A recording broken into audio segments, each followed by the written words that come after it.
Hi friends, అందరికీ good morning.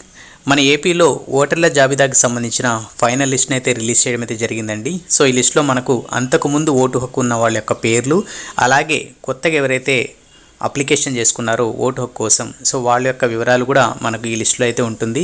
So ఈ లిస్ట్ని ఏ విధంగా చెక్ చేయాలి, అలాగే దీనికి సంబంధించిన వెబ్సైట్ వివరాలను అయితే ఈ వీడియోలో అయితే మనం అప్డేట్ చేసాము. స్కిప్ చేయకుండా చివరికి చూడండి, అప్పుడే మీకు క్లియర్గా అర్థమవుతుంది. అలాగే ఈ వీడియోని లైక్ చేసి ఇలాంటి అప్డేట్స్ కోసం తప్పకుండా సబ్స్క్రైబ్ చేసుకోండి. సో ఇంకా మన అప్డేట్లో చూద్దాం. ఓటర్ల యొక్క వివరాలు చూసుకున్నట్టయితే మన రాష్ట్రంలో మొత్తము 4,08,07,250 మంది ఓటర్లు అయితే ఉన్నారు. సో ఇక్కడ మనకు 2024 ఓటర్ల తుది జాబితాను విడుదల చేసిన ఈసీ రాష్ట్రంలో మనకి 4,08,07,250 మంది ఓటర్లు ఉన్నట్టు వెల్లడించింది. మహిళా ఓటర్లు వచ్చేసి 2,07,37,065 మంది. అలాగే పురుష ఓటర్ల సంఖ్య చూసుకుంటే 2,09,275 మంది. సర్వీస్ ఓటర్లు చూసుకుంటే 67,434 మంది. థర్డ్ జెండర్ అలాగే మనకు ఓటర్ల విషయాన్ని చూసుకుంటే 3,482 మంది అయితే ఉన్నట్లు ప్రకటించింది. కర్నూలు జిల్లాలో అత్యధికంగా 20,16,396 మంది ఓటర్లు ఉండగా, అల్లూరు జిల్లాలో అత్యల్పంగా 7,61,538 మంది ఉన్నారు. ఈ ఓటర్ల జాబితాకు మీరు పేరు చెక్ చేసుకోవాలంటే లింక్ వివరాలు కూడా ఉన్నాయి. సో మన డిస్క్రిప్షన్లో అయితే ఇస్తాను. అలాగే దీనికి సంబంధించిన మరిన్ని వివరాలు అయితే తెలుసుకుందాము. అలాగే ఇక్కడ మనం చూసుకున్నట్టయితే మీ యొక్క ఓటర్ వివరాలు తెలుసుకోవడానికి దీనికి సంబంధించిన సైటు, అలాగే దీంట్లో ఎలాంటి స్టెప్స్ని ఫాలో అవ్వాలి అనే ఇన్ఫర్మేషన్ కూడా ఉంది.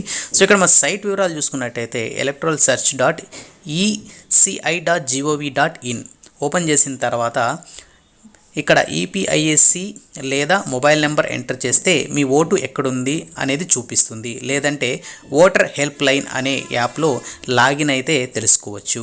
అలాగే పోలింగ్ కేంద్రంలో ఉండే బూత్ లెవెల్ అధికారి వద్ద ఉండే జాబితాలో చూసుకోవచ్చు. అలాగే మీ పేరు లేకుంటే ఫారం 6 పూర్తి చేసి ఓటు కోసం అప్లై చేసుకోవచ్చు. సో ఇదండి మనకు వచ్చిన అప్డేట్స్. ఇక్కడ మనం చూసుకుంటే ఓటర్ హెల్ప్ లైన్ అనే యాప్లో లాగిన్ అయ్యి కూడా మన యొక్క ఓటర్ వివరాలే తెలుసుకోవచ్చు. ఈ సైట్ ఓపెన్ చేసి కూడా మన మొబైల్లో కూడా మనము స్టేటస్ అయితే చూసుకోవచ్చు. సో ఒకసారి లింక్లో లాగిన్ అయిన తర్వాత మనకు ఇలా చూపిస్తుందండి. స్క్రీన్ షాట్ అయితే ఇక్కడ ఆప్షన్స్ ఏవైతే ఉన్నాయో ఈ విధంగా అయితే చూపిస్తుంది. మీరు లింక్ క్లిక్ చేయగానే ఈ విధంగా ఓపెన్ అవుతుందండి, మీ మొబైల్లో కానీ మీ ల్యాప్టాప్లో కానీ. సో ఇక్కడ మనం చూసుకుంటే ఏవైతే డీటెయిల్స్ ఇచ్చున్నారో ఇవన్నీ ఫిల్ చేసిన తర్వాత ఇక్కడ క్యాప్చా అయితే ఇచ్చున్నారండి. ఆ క్యాప్చా ఇచ్చి మీరు సబ్మిట్ చేసిన తర్వాత మీకు మొత్తం డీటెయిల్స్ అయితే చూపిస్తాయి. సో మీ పేరు, మీ వివరాలు, అలాగే మీ అడ్రస్, అలాగే మీరు ఏ బూత్కి చెందిన వాళ్ళు, అంతేకాకుండా మీకు ఓటర్ కార్డు సో మీదా కాదా అని చెక్ చేసుకోండి. అలాగే మీ ఫోటో కూడా చూసుకోండి. సో ఈ విధంగా చెక్ చేసుకున్న తర్వాత డౌన్లోడ్ అయితే చేసుకోండి. ఇది రెఫరెన్స్ కింద మీకు పనికొస్తుంది.